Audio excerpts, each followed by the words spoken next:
Hi, it's Ingrid. Welcome back to my YouTube channel. Today it's most likely going to be a short video because I don't have much to say. But I'm doing a book haul. I ordered some books because they were on sale. So I didn't have the best selection of books because not all of them were on sale.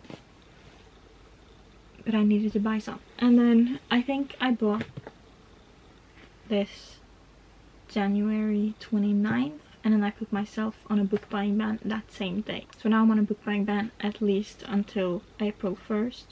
I have some exceptions, like there's a few books that I might be buying, that I'm allowing myself to buy, but there are like specific rules.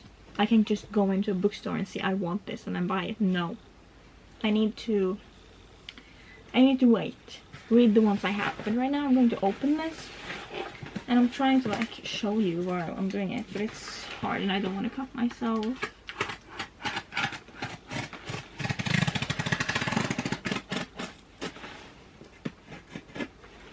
Because what's with the amount of tape? We don't need that. And the other side, I don't remember exactly how many I bought.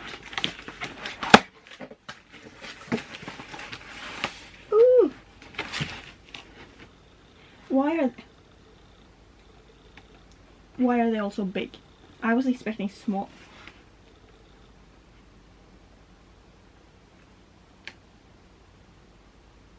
Like these are at least 500 pages, probably more. It's terrifying.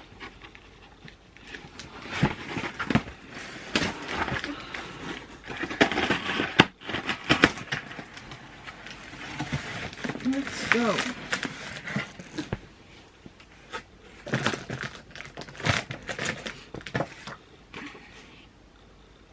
Why is there an HelloFresh ad in there?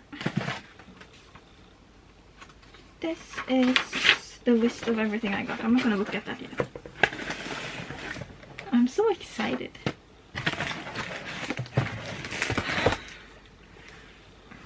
I don't know where to start. I think the main reason I was buying this. Oh my god, that's so pretty. That did not look like that on the website. That's beautiful. We're gonna wait. That's not what we're gonna do first. The reason, that's so pretty actually. But the reason I was buying them now was because this book was on sale. And that is the memoir of Prince Harry. It's called Spare. And it's a hardcover. And I got it for, this is in Norwegian currency, but it is usually 400. I got it for 45. Like, it was on sale. And I'm so excited for this. I want to read more memoirs. Like, I made it a tiny goal to try to read some memoirs this year. I'm actually very excited for it. So I got that. And usually I will never buy hardcovers. But I did with that one because I have like some biographies of Justin Bieber, One Direction, Marcus Martinez, and they're all hardcover, so I wanted them to match. Then I got another memoir, 50 cents, Curtis Jackson, Hustle Harder, Hustle Smarter. This was also very cheap, that's why I just got it, because like I said, I want to read more memoirs. I don't really care that much about 50 cents, but I still wanted to read it. Should I say something about these books? Because this one I actually don't know, but he's a rapper, I think. An instant classic on how to stay at the top of your game from the award-winning rapper, entrepreneur, actor, and producer from Queens, New York. There is no such thing as making it. No matter how much money you stack, fame you achieve, or success you taste, there are going to be more struggles, more drama, more obstacles. The goal is not just to be successful, it's about learning how to sustain that success, a skill I had to learn the hard way. I'm actually very excited for this. And it's less than 300 pages, which is fun. And it's obviously Prince Harry who wrote this book, and it's about his life, and I'm very excited to see like his perspective of growing up in the British monarchy. Okay, I can't wait any longer. I just need to look at this book right now. Like, excuse me? It did not look like that on the website. But it's pink and it's beautiful. I hate this type of font thing. But this book is beautiful. It's like a very floppy, which I love. This might be the prettiest book I've ever seen. But I made one of my main reading goals this year is to read 10 classics, because I want to like experience some of the classics. And I read Pride and Prejudice last year, and that surprised me. I was not expecting to love it, but I did. So I want to read more of Jane Austen's work. And I've heard a lot about Emma, and it's obviously a very popular classic. And this thing is beautiful. I need to display that. I need to read it right now so I can put it on my shelf, so I can look at that every day, because this is beautiful. I don't know what this is about though. So at the back here it says, Jane Austen teased readers with the idea of a heroine, I can't speak, heroine whom no one but myself will much like. But Emma is irresistible, handsome, clever and rich. Emma is also an imaginist, on fire with speculation and foresight. She sees the signs of romance all around her, but thinks she will never be married. Okay, me. Her matchmaking maps out relationships that Jane Austen ironically tweaks into a clearer perspective.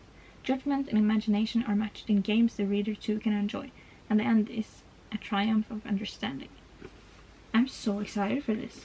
I wasn't expecting that either, but like I really want to read it. It's almost 400 pages. But is there an introduction? It's not too long, thank God. I read the introduction for The Picture of Dorian Gray, and dumbest thing I've ever done, because I was bored. I was extremely bored, did not want to read the book. But I didn't realize that it wasn't a part of the book until I finished the introduction and the book started. But it spoiled things, which I don't think it should do. Like, I'm not gonna I don't want to read spoilers in the beginning, so I might skip the introduction, but I don't know.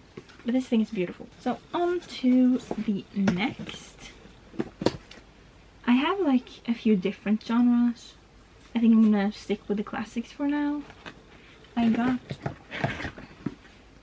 The Plays of Oscar Wilde by Oscar Wilde. Also, I really love this cover. It's very pretty.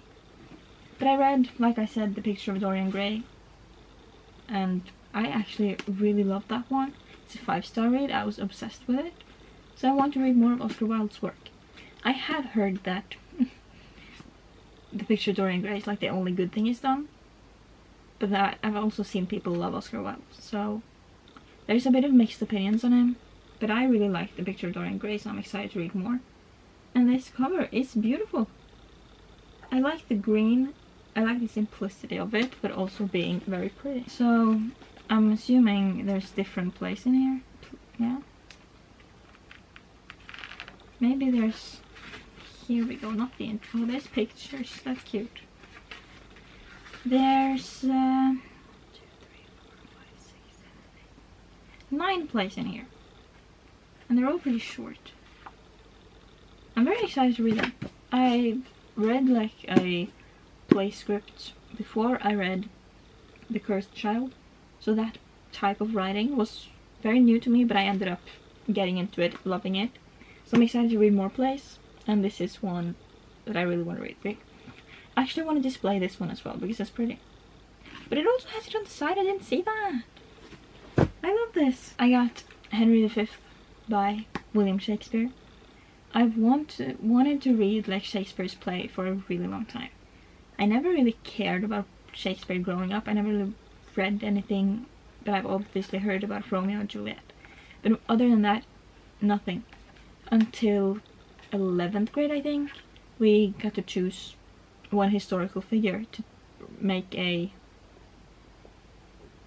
essay about, something like that. And I chose Shakespeare.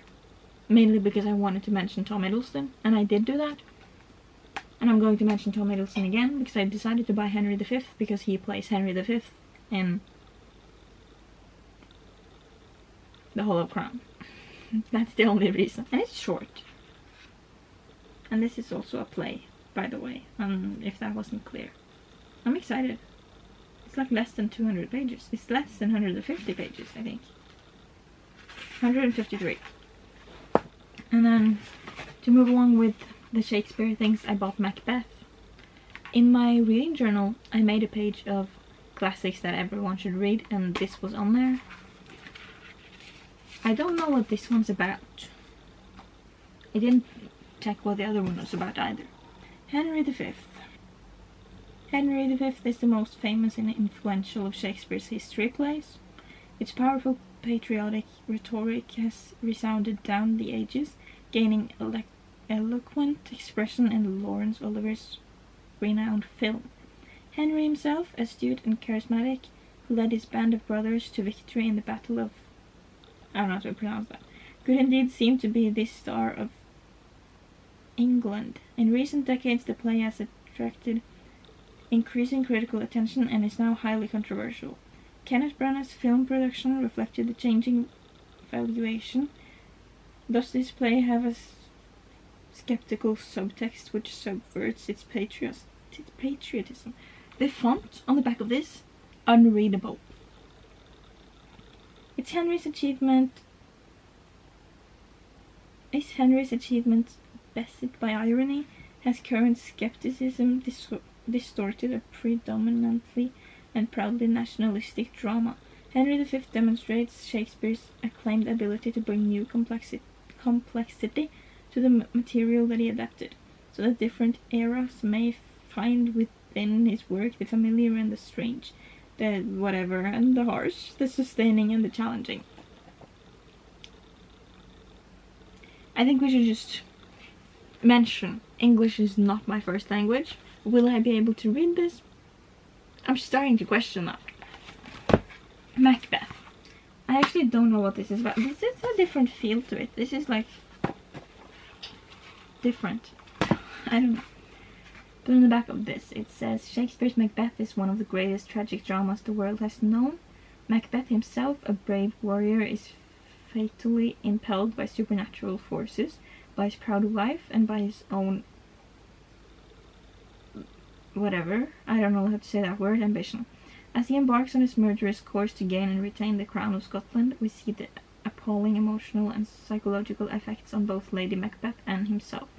The cruel ironies of their destiny are conveyed in poetry of unsurpassed power. In the theatre, this tragedy remains perennially engrossing. Oh, this is very short. It's 128 pages. And that's with like the glossary. And there's a lot of it. Good for me, I guess. Then I got Hamlet, also by Shakespeare. Should I even read the back of it?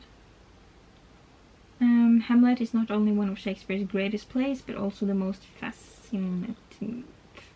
Also the most problematic tragedy in world literature. Now I'm intrigued. First performed around 1600, this is a gripping and exuberant drama of revenge, rich in contrasts and conflicts. Its violence alternates with introspection, its melancholy with humor, and its subtlety with spectacle. The prince, Hamlet himself, is depicted as a complex, divided, introspective character. His reflections on death, morality, and the very status of human beings make him the first modern man. I like that they're short, because I really want to read classics, and I want to read more plays, and I want to get into Shakespeare. And that makes it easy. This one thing I bought, I'm a little disappointed with, so I'm going to take that last. This one, I was not expecting to be this long. But it's Nickelby by Charles Dickens.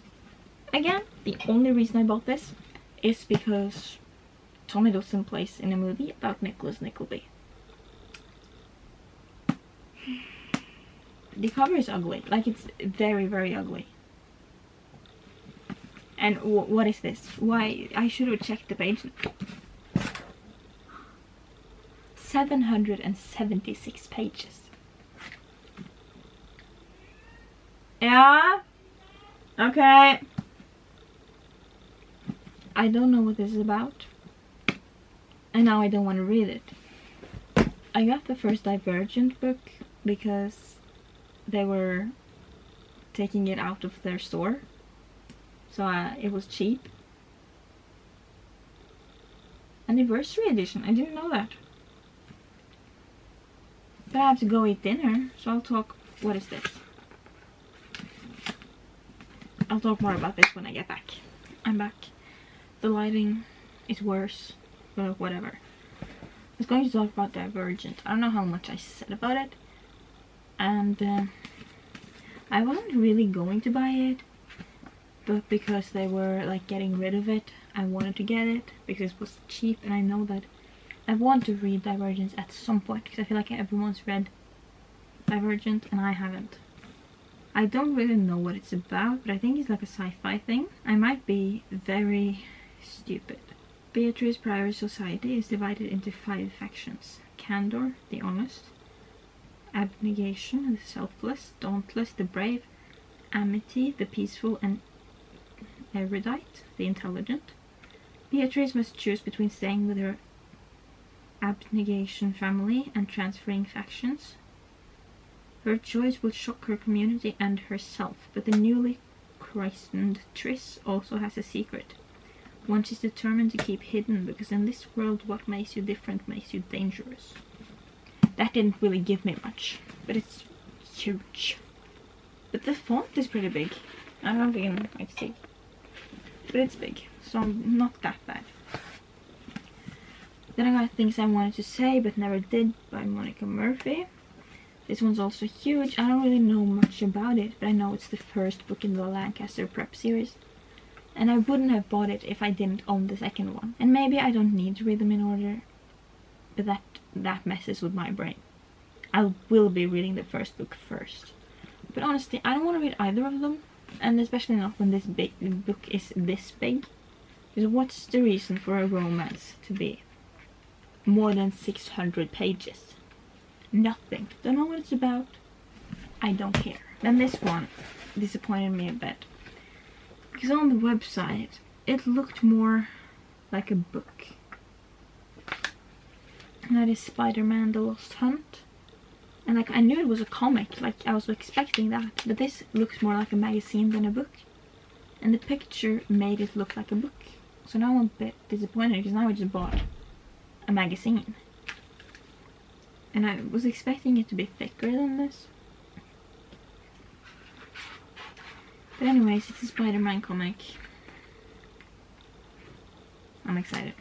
My father was walking past my window, and I don't want my camera to be seen in the window.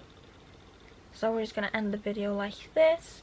How many books did I get? 1, 2, 3, 4, 5, 6, 7, 8, 9, 10, 11? Not bad. And yeah, I'm on a book buying ban now, so won't be buying any books soon. So I'm glad I got some, and I'm very excited for the place.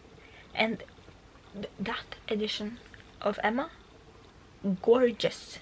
I didn't know, and I'm very happy with it. It's so pretty. But yeah, that's it for this video. I hope you enjoyed. Please like, comment, and subscribe, and I'll see you next time. Peace out, lovers.